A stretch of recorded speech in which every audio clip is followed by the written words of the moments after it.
What makes us who we are? Often, when we think about identity, we imagine a deeply personal and internal essence. But both philosophy and psychology suggest that our sense of self is not formed in isolation.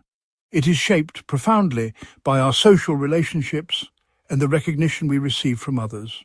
In his early work, particularly The Phenomenology of Spirit, Hegel presents the idea that self-consciousness arises through a dynamic process of mutual recognition.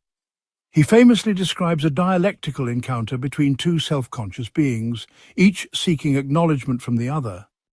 To Hegel, without being recognized by another conscious being, our self-awareness remains incomplete.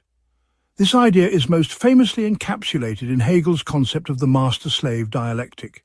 In this parable, two individuals confront each other in a struggle for recognition. One submits, becoming the servant, the other dominates, becoming the master. Yet, paradoxically, the master cannot receive true recognition from someone who is subordinate, and thus lacks full confirmation of their selfhood. The servant, through work and self-reflection, develops a deeper form of self-consciousness, indicating that identity is forged not in isolation or domination, but in reciprocal mutual recognition.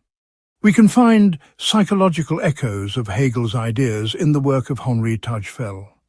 Tajfel was a Polish-born British social psychologist who developed social identity theory, a framework for understanding how group membership influences self-concept.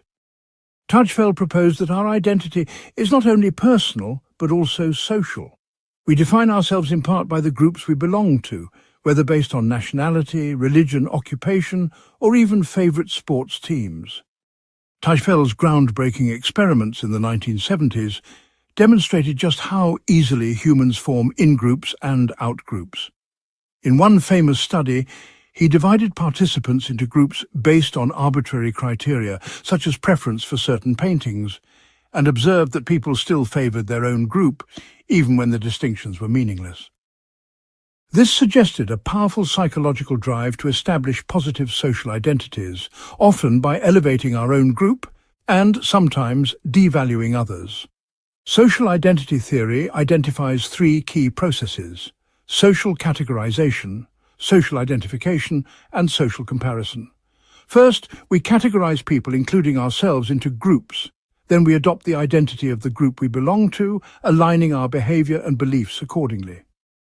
Finally, we compare our group with others to maintain or enhance self-esteem. This psychological mechanism reflects the same need for recognition that Hegel highlighted, but on a larger collective scale. Through this comparison, we see that identity is not simply about internal reflection or solitary thought. It is dialogical, relational, and deeply embedded in social structures.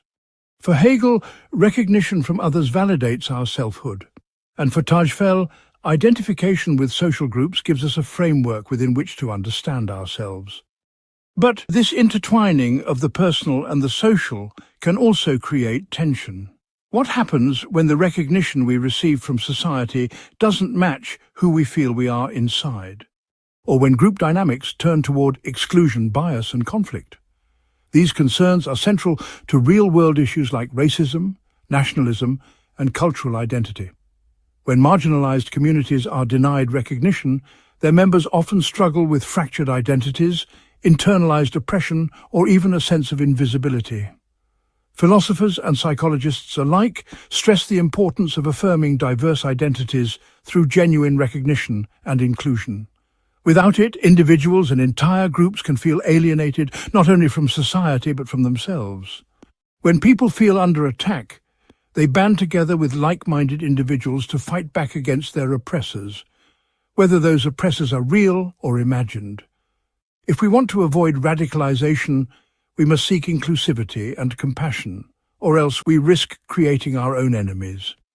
Just as identity can be shaped through exclusion and hierarchy, it can also be transformed through mutual respect and understanding. By fostering inclusive communities and recognizing the humanity of others, we help build identities that are more stable, resilient, and authentic. The self is not a closed system. We are mirrors for one another, and through those reflections we come to know who we are. The path to a deeper self-understanding begins not in isolation, but in relationship, with individuals, with communities, and with the broader human story. So, the next time you ask, "Who am I?" consider also asking, "Who do I surround myself with?" Because in that recognition, the self truly begins to emerge. For more important ideas, visit our channel, like, follow, and subscribe.